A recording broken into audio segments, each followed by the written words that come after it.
Hello, I'm Mr. Polk and welcome back to my kitchen. Today what I want to do is show you one of the more complicated parts of decorating, and that is making a rose. You see roses when you go out to the grocery stores on the cakes, and they are a nice piece to put on a cake.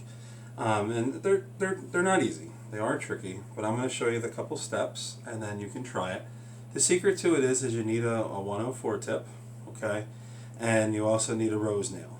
The first step is the mound.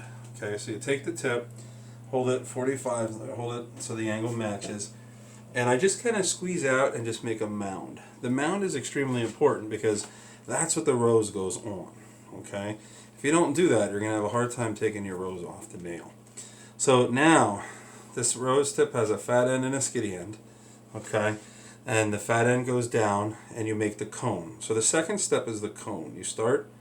You hold the bag so that the tip is straight up in the air, and you sort of squeeze and twist around until it makes a cone. The cone is the center of your rose.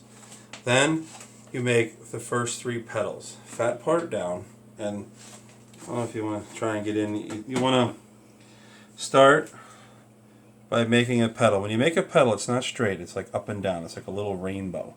And you want to go up and down, and you want to overlap the last petal that you made. And that makes your center ones, okay?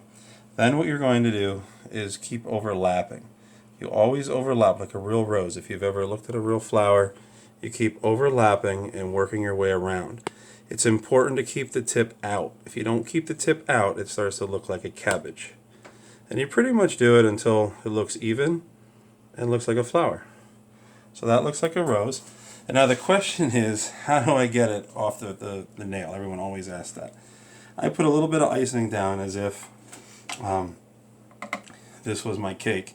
You take a pair of scissors and you cut the bottom of the rose, and then you place it into the cake and then pull away. And that's how you make your rose. Alright, I'm going to show you one more. Just because it's hard, sometimes it's hard to make them and talk. So here we go. Squeeze like this. Make sure, like always, the bag is tight in the hand. And the cone is important. You got to make that cone around, and then it's that first 3, the 1, the 2, and the 3, and then you just overlap. It's important to overlap and keep the tip pointed outward, okay? Because that's what's going to make it look like a flower. Again, if you point it inward, all right, look at that. That's beautiful because I was able to focus. The thing is, if you have them out, they're going to look like a flower. The third thing I want to show you is what happens if you hold them upside down. Okay? Let's say you're confused and you make a mound and you hold your tip upside down. First of all, the mound doesn't get right. And then as you make the leaves, I want you to see what this looks like. That this is wrong. See how it just looks like a thick cabbage. Okay?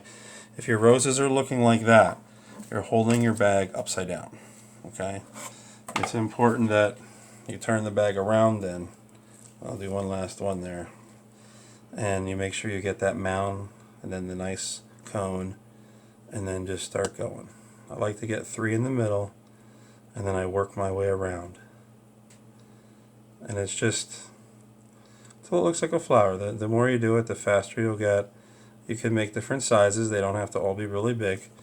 And then, like I said, the trick is then to put it on the cake, and then it would get some leaves. And I can show you when I do the actual cake, I can show you where the leaves go.